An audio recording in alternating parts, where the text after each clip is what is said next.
welcome to COS Indiana Live. There's never been a more important time in our history than now if you believe it's time to stand up and be free. Stay tuned and come back every Monday at 7 p.m. as our state director and host, Dale Parrish, present the need for self-governance. Our COS Indiana vision statement is to build a grassroots community of Hoosier citizens and legislators dedicated to the constitutional concept of self-governance. So, take it away, Dale.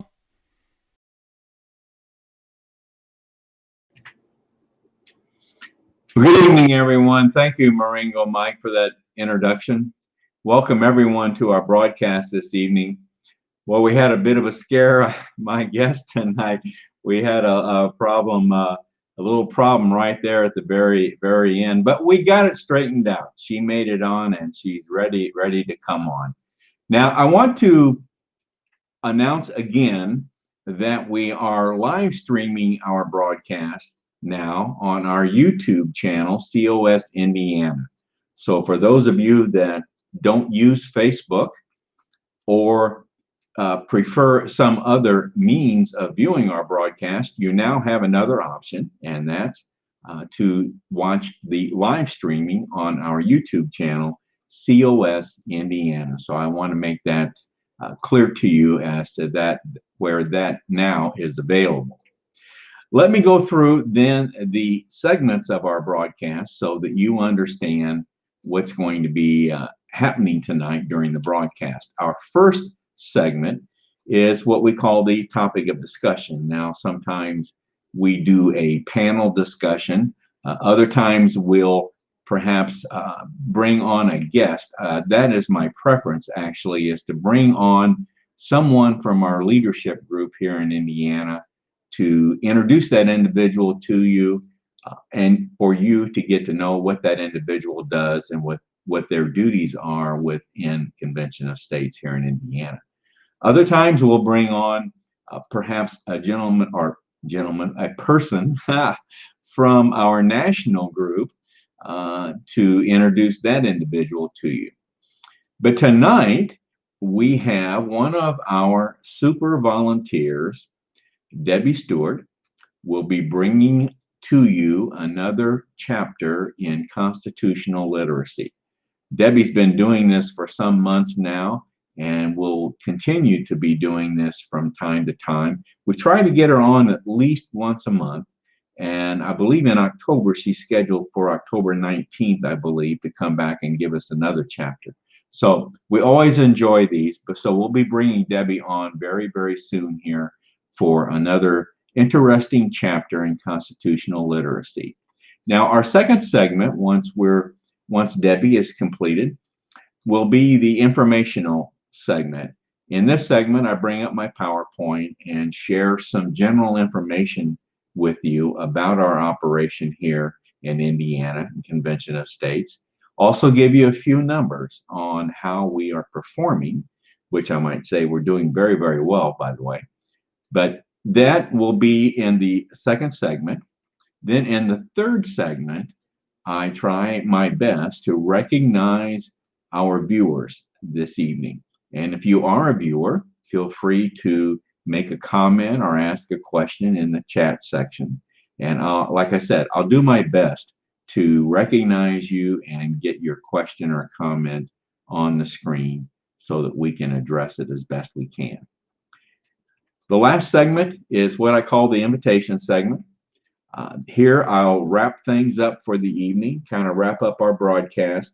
I'll let you know what we have planned for our next broadcast on, which will be October 5th, Monday at 7 p.m.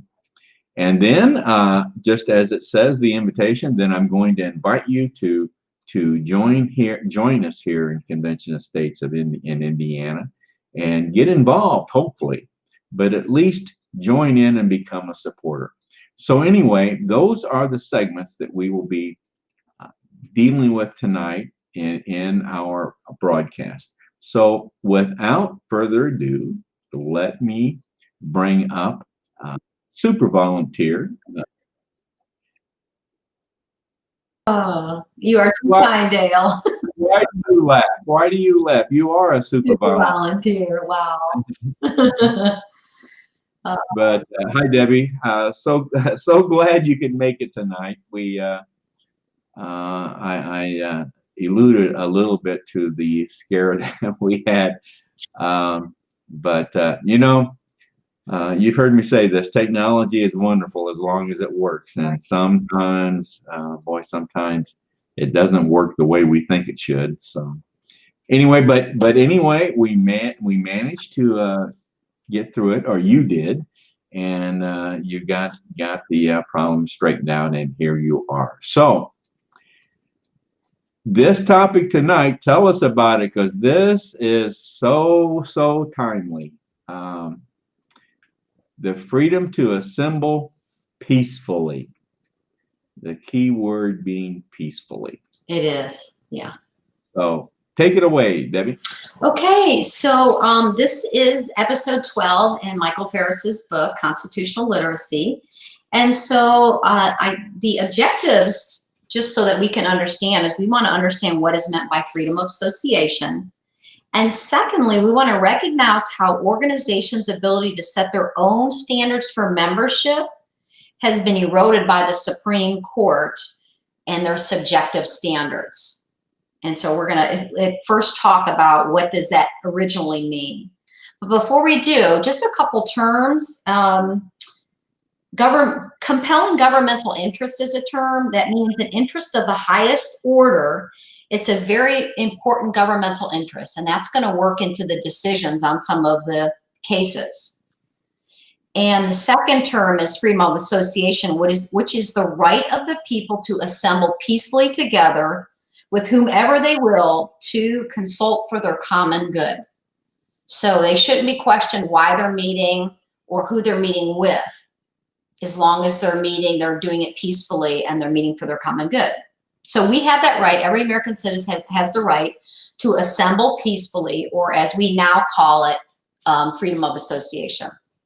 So we don't have the right to loot. We don't have the right to riot, or we don't have the right to destroy public property, or destroy private property. Anything. Yeah. I'm being facetious. Yeah. I think demonstrating assembling peacefully, it seems to, the definition of that seems to have been stretched, and I don't know. I think it means different things in different cities sometimes, but anyway. Well, if the mainstream media is defining it, it's definitely different than the original founders or founding fathers. How's that? Right, there you go. Okay, but, I'm sorry. No, that's okay. So the government cannot prevent people from gathering peaceably to discuss and work towards their common goals or interests. They cannot prevent that. Nor can they force any group to include those whose goals are not in line with theirs. So that means if there's a group meeting on bicycling and they have somebody with an automobile who comes in, they can say, hey, we don't want you to meet with us because this is a bicycle club, and that's always been that way. Oh, okay. So again, the freedom of association is our modern day term for assembling peacefully. The right to peaceful assembly, which comes out of our First Amendment rights. So we're going to talk about our first case about the NAACP. So the NAACP is the National Association for the Advancement of Colored People. And they had to fight several battles in order to fight for their right to assemble peacefully, or freedom of association. So all the opposition they got when they would meet together around certain things was really in direct opposition to our freedom of association. So the first case is NAACP versus Alabama in 1958. In this case, the state of Alabama tried to force the NAACP to reveal their names and their addresses of their leaders and members so they could intimidate them and keep them from meeting. And so naturally and commonsensically, the Supreme Court came along and said, no, you can't do that. They have a constitutional right to meet. And so they favored the constitutional right of the NAACP. So it was a great ruling. They said, the court said, trying to curtail the freedom of association should be subject to the closest scrutiny, no matter, and equal with all groups. Whenever this comes up, it's a First Amendment right. It should be close scrutiny when they're dealing with this, the closest scrutiny. So that was in 1958. Well, in 1963, another case came up called NAACP versus Button. And this was the state of Virginia tried to stop the NAACP from organizing lawsuits to challenge segregation in schools. So they were trying to challenge the segregation, and while doing that, they tried to stop them by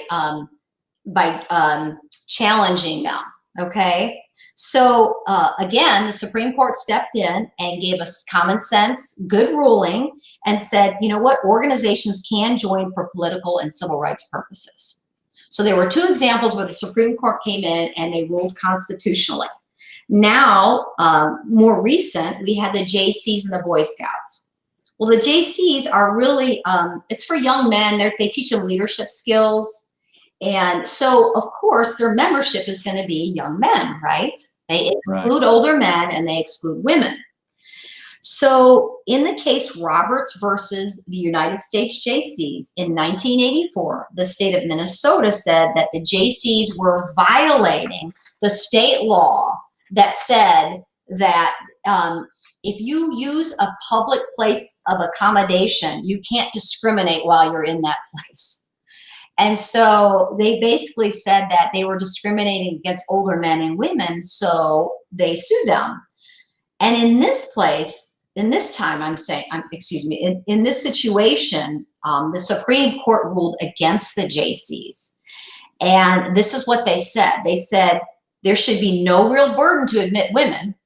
Okay, why should that be a big deal for you guys? And second of all, it's a governmental interest that we end discrimination for women. So we're going to go ahead and we're going to rule unfavorably in your case. So that compelling governmental interest really weighed heavily in on this one. So we had two good constitutional rulings, and then now this third one against the JCs was considered unfavorable towards that. So the result of that ruling for JCs was that clubs lost the ability to define their own purpose, and secondly, they lost their ability to control their membership and their standards for membership. So they weren't able to really decide those, or if they did, then the court could come in and make comments on that. And that had never really happened before. People were allowed to come up with their own purposes and define their membership.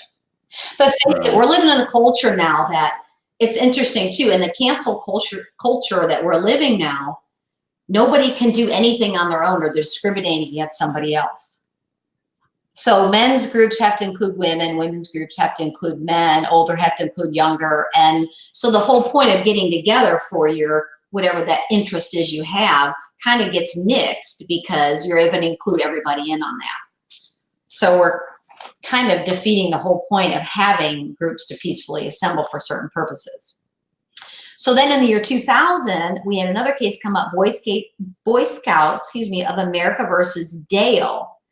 And James Dale was an assistant leader in the Boy Scouts, but they found out through his activism that he was a homosexual. And so the Scouts had a longstanding policy that did not allow homosexuals to be in leadership or in membership there. So having a homosexual in there in any way violated their moral code. So first they went to the Supreme Court of New Jersey, and New Jersey said no, they rejected the Boy Scouts claim. But then it went up to and it's interesting too, because if we remember the ruling on the NAACP versus Alabama, they said the strictest form of judicial review was owed equally, all groups, whatever their purpose. So if we go back to precedent, because aren't we people of precedent? Right. So then the Boy Scouts appealed to the Supreme Court of the United States. They won 5-4, which is great, except the question was, did the Supreme Court contend that the Boy Scouts actually had the right to define their membership standards? And actually, we don't really know, but it's more of a no, not really, because the judges made the decision because they believed the Boy Scouts, when they claimed admitting homosexual leaders would send an incorrect or inconsistent message. So they never really said, well, you can define your own principles and you can define your own purpose, but we believe what you said. So they actually spent more time in court drilling on them what were their membership policies. So in this case, once again, and in the case with the JCs, they're making subjective rulings. So what's happening now is the judges can apply their own political and moral opinions to these groups who are assembling for their own interests in a peaceable way. So the legal question becomes, who does have the right or the power to decide the membership policies of private clubs? Who gets to do that? Well, I think our courts have answered that question. The Supreme Court feels the Supreme Court, get to decide whether your membership policies are appropriate or not. So we're getting away from original intent and the Constitution more towards the judges rule based on their political opinion or their moral opinion. And sometimes it works for your good, towards your favor, but sometimes it works unfavorably. But either way, that's wrong. It shouldn't be based on whether they feel your membership policies are okay. Right, right. So the last case is Christian Legal Society versus Martinez. This was in 2010. So this showed really how fragile the Boy Scouts decision was, that slim 5-4 victory.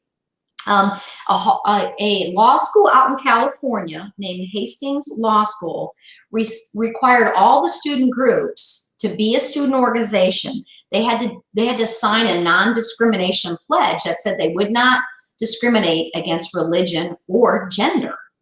Well, guess what? The Christian Legal Society was Christian, right?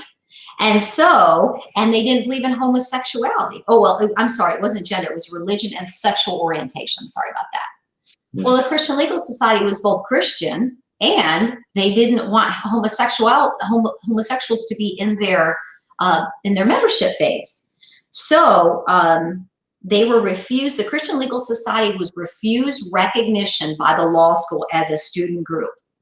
So they were refused to be recognized. So, if you came to college or you went to that law school, you wouldn't even be on the list of organizations there. So the Supreme Court once again ruled 5-4 against the Christian Legal Society.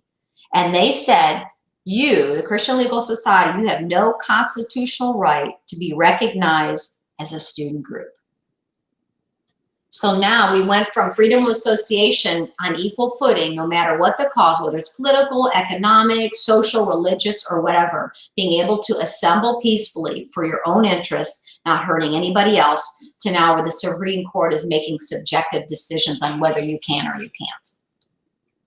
So not only, and in conclusion, really, not only have we talked about how our freedom of, or free exercise of religion is being taken away, right? We used to be able to say, well, based on my First Amendment right, I can claim protection. So let's say a homosexual goes to work at a church, the church can say, well, that goes against our beliefs. So we can't always use the free exercise of religion anymore. Well, now we're not even sure we can use the freedom of association anymore because of these recent rulings. And so really the problem gets to be the decisions are being based on subjective decisions by Supreme Court judges or state court judges too. And you have to look at, do we believe in the original view of the Constitution or the living view? And so what must we do? Well, we got to vote in or vote out, vote in the right people and vote out the wrong people, because we want people who are going to rule in the courts based on the Constitution, not on their political views. Right. That's what we're trying to achieve. That's what Convention of States really stands for, is returning us as much as possible to the original intent of the Constitution. Yeah. Yeah. So the protests that are going on right now really is kind of a different stint about what this unit is about, in that they're just violent. They're tearing things down, and it's not easy to determine that peaceable does not mean looting and breaking and burning and all that. There's nothing peaceful in any of that. So it doesn't take a rocket science to figure that out. Okay. All right, Debbie. Well, thank you very much. And we look forward to your next chapter in October. Yes, and it's going to be the right to keep and bear arms. Oh, that'll be a good one. Yeah. That'll be a good one. So everyone, put that on your calendar. October 19th. Tune in. The Right to Bear Arms with Debbie Stewart. Well, thank you so much, Dale. Thank you, Debbie. Have a good evening. You too. Bye. Always enjoy having Debbie on. Always enjoy having Debbie on. All right, let's get then into the next segment.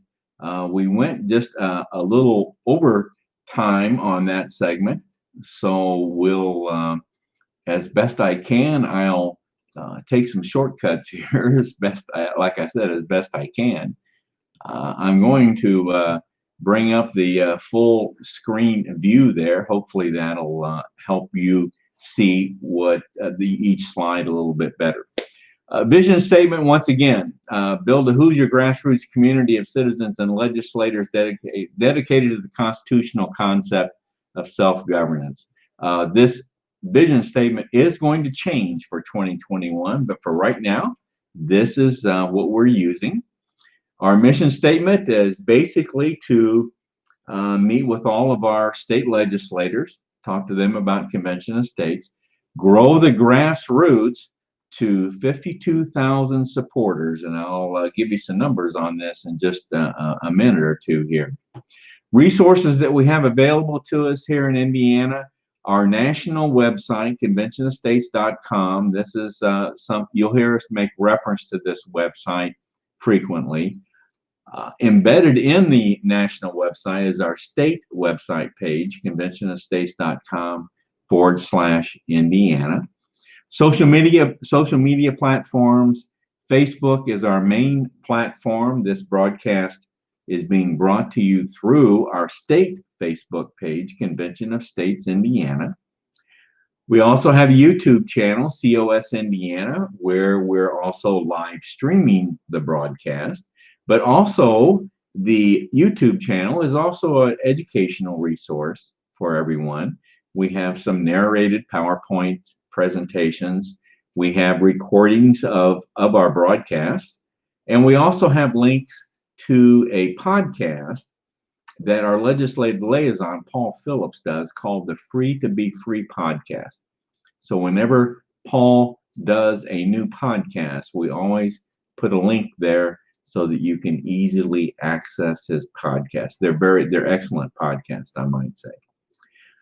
Other platforms, Twitter, hashtag COS Indiana, Instagram, LinkedIn, and other platforms. So if you're into social media, you should not have any problem finding us.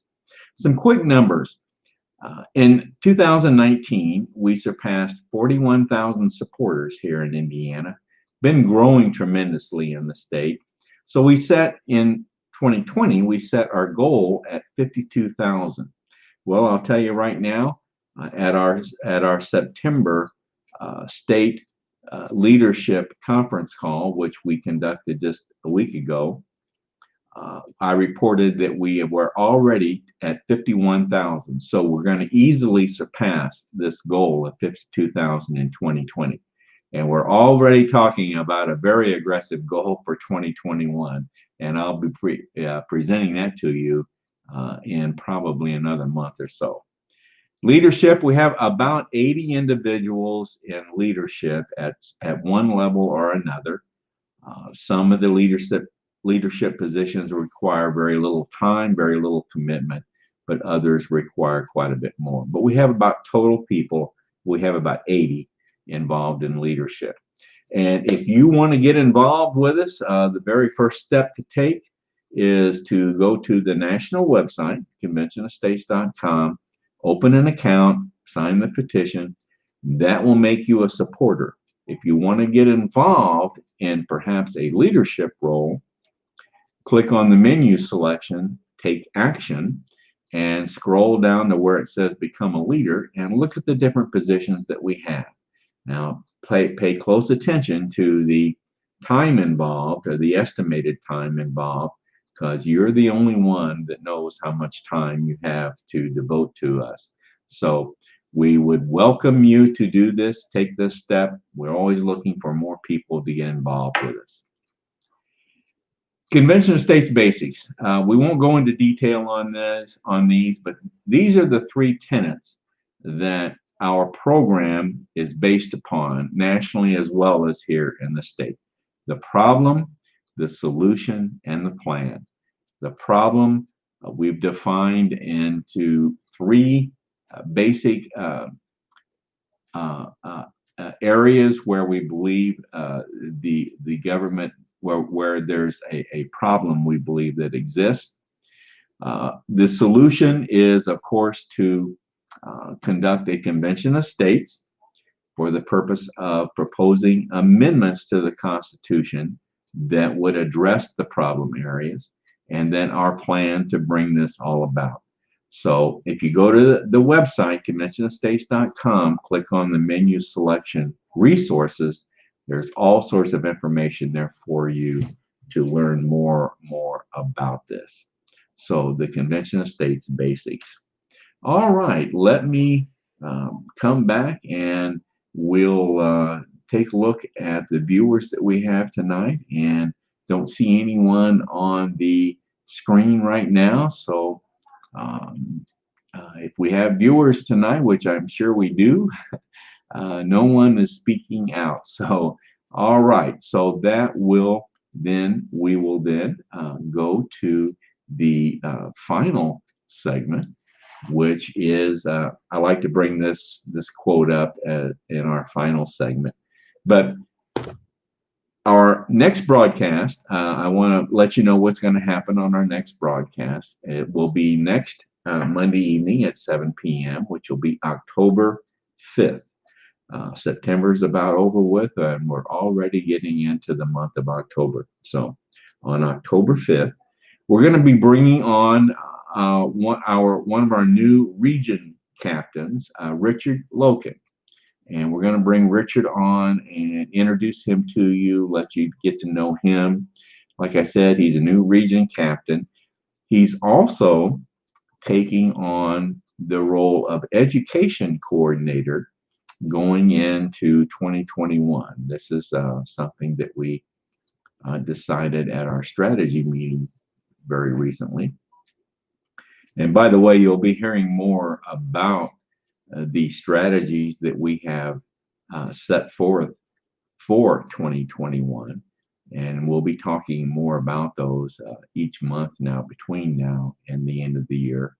But like I said, Richard is going to take on another role of education coordinator for us in 2021. So we'll get to talk to Richard about that role as well.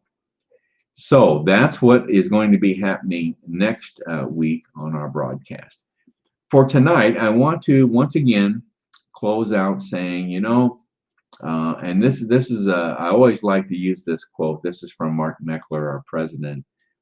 You know, that his quote is that, you know, there's a fundamental question facing our country today, and the question is not what should we do. The question is who will decide.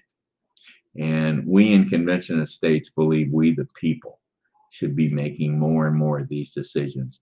And I think you see it every day in what's going on in our country here, that if decisions, more and more decisions were being made more and more on a local basis, I think many of our problems could be avoided. And I'm talking about not only at the federal level, but the state and local and community level. I believe this is becoming more and more important, and this is all part of our right as self-governance. If you remember in our vision statement, that's a constitutional right and a constitutional responsibility, I should say, and that's self-governance. So self-governance means we, the people, making these decisions, or at least having a bigger say-so in these decisions. So that's it for tonight, folks. I want to thank you for tuning in. Once again, keep us in mind for next Monday evening, 7 p.m., October 5th. And we'll be looking forward to coming with you again on that evening and have another interesting broadcast. So with that, Good night, and everyone, and have a great evening. Thank you.